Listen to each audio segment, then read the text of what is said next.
Hello YouTube and welcome to this edition of Race Car Fabrication and Restoration. I'm Ronnie Humphrey, and as always I greatly appreciate you guys joining us today. Remember to hit that subscribe button if you haven't done so already. I greatly appreciate that. We're up to 715 subscribers. Man, am I excited. So keep up the good work. Don't let me down. Keep telling all your friends and neighbors about the channel. We're going to keep on working on this chassis, get it ready for powder coat today. Buddy is going to start on the floor pan, and I'm going to continue working on some smaller patch areas around the rear wheel wells and rear fender area. And then I'm going to do tie-ins into the floor pan in the back. Then also I'm going to build that support for the battery box. So we're going to get that going. So stick with us. Let's get started.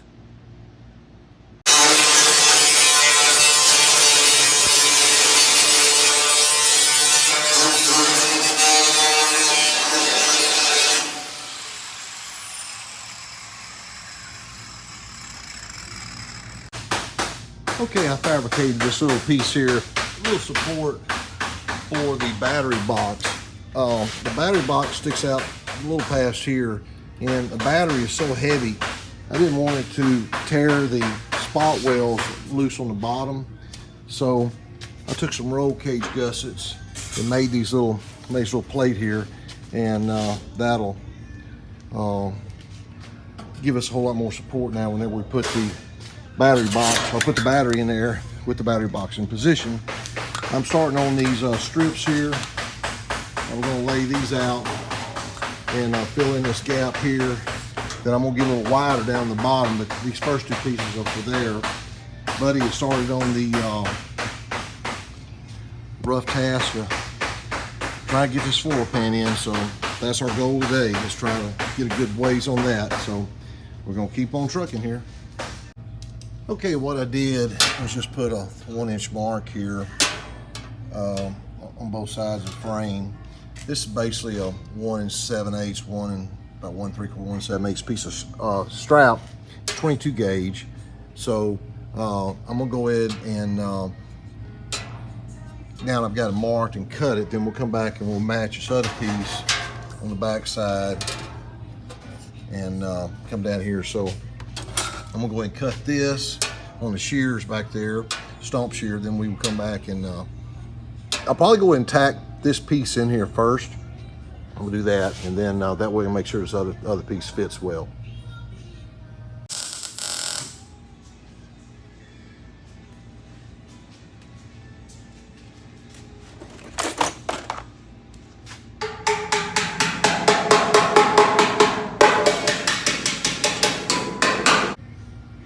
Okay, I want to show you something that Buddy's doing. We've got to cut around this bar here. So there's a little tool. It basically is just a hole punch. And I'm going to show you how it works here. I'm still working on the back, but I want to show you how he's already got it going. So this is where that place will be, and he's already got a mark. So he's going to punch this hole out here.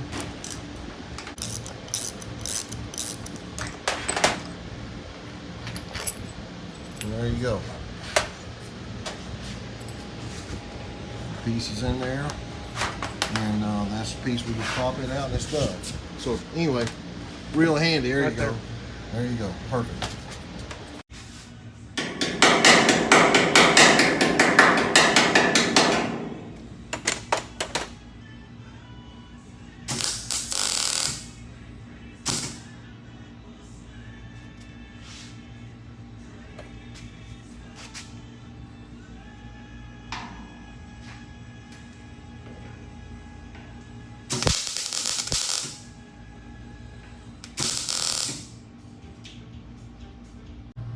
Okay, Buddy guarantees that this is going to fit first try. I don't guarantee. Okay, but that's the piece where you cut out with a hole. And then explain what else you're going to do there, Buddy. This is where the original floor comes down, but I left 1 inch here to fold to where it'll go and fold over up or under, however it wants to fit. Okay. Then obviously and this is the front part of the firewall here. That's going up on this piece right here. So no, hey, it's trial and error, and it's hard to get that stuff right. But Buddy's with all the roll bars in it. Yeah, exactly. Yeah. Be a lot easier. We can cut all the roll cage out. Okay. Anyway, we're gonna go grab a sandwich and come back out here, and we're gonna see if this will work. We'll try to finagle it in there. I left an inch here. It's going to go back under there an inch. Okay. And this piece here will be separate coming down. Okay. Here. So. All right. Well, like I said, he guarantees it to fit. Okay, I've got the fender well cleaned out there on the passenger side on the front. This is, according to my measurements, this is what we're going to end up cutting out here. So let's see what happens. Okay, we got our piece cut out here, and I'm just going to do 2 breaks on it real quick.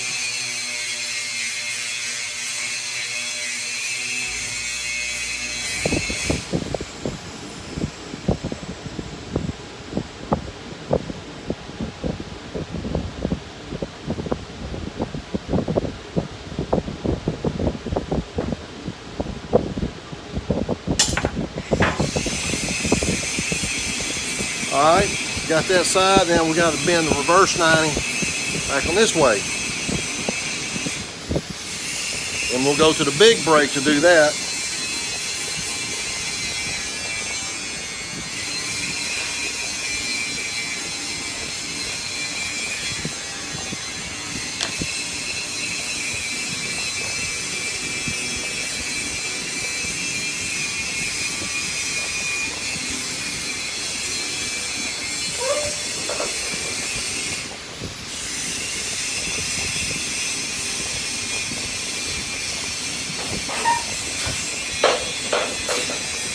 Okay, there's a piece we're going to hopefully fits.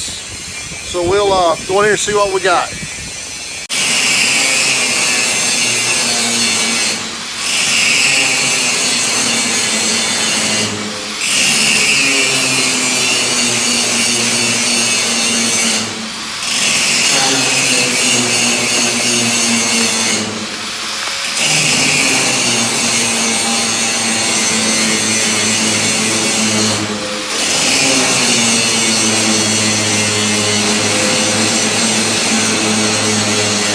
Okay, my breakers we have, I don't know if you can hear me or not, but we got to try to slit this so we can bow it to fit the contour of the wheel well.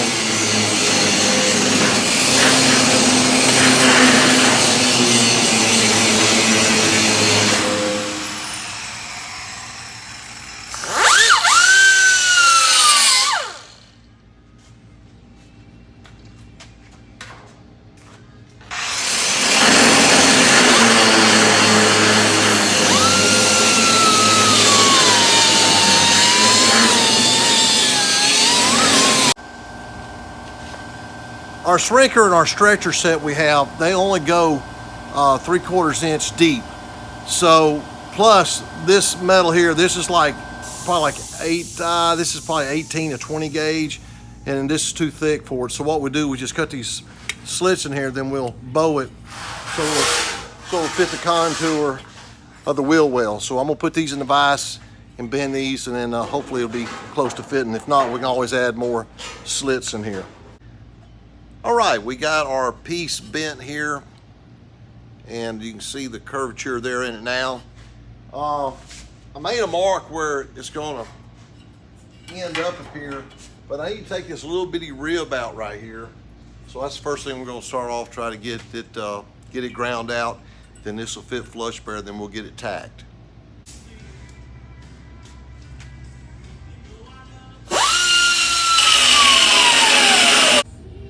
Okay, we got this piece fabricated and got it in. That was really nice. Got the right curvature there for the wheel well. It'll come out. We'll tack it now in place. And you can see just putting those, just 5 little slits in it gave us all we need. We didn't need much. So we'll get this tacked and in there, and we'll go on to the next part.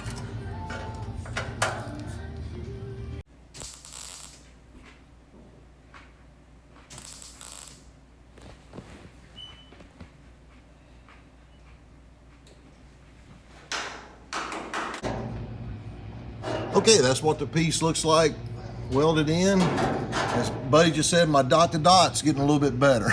I practiced in elementary school. But anyway, so we got that piece in, and we'll move on to something else now.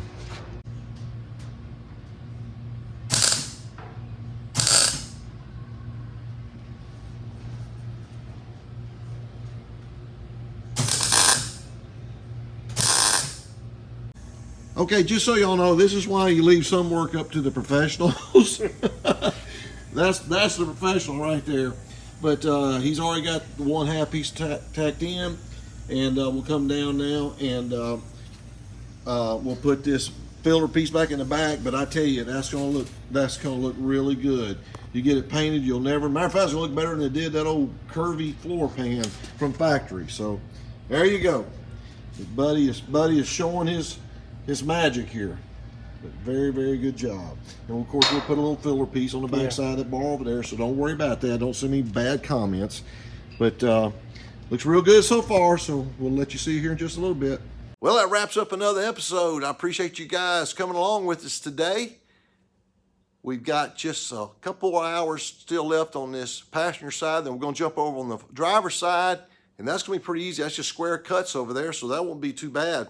Then we'll be able to get this thing wrapped up. I'd say by this coming Saturday. I still got a couple of nights to work this week. I'm not going to be traveling much this week. I'm working within a couple hours of the office, so I'll be able to come out here and work this week. But we'll get this thing wrapped up pretty quick and get it to powder coat. My goal is I'd like to have it to powder coat next Monday. So that gives us essentially 6 days, and I don't think it's going to be a problem to meet that deadline at all. Thanks again, as always. Join us next time on Race Car Fabrication and Restoration. Take care.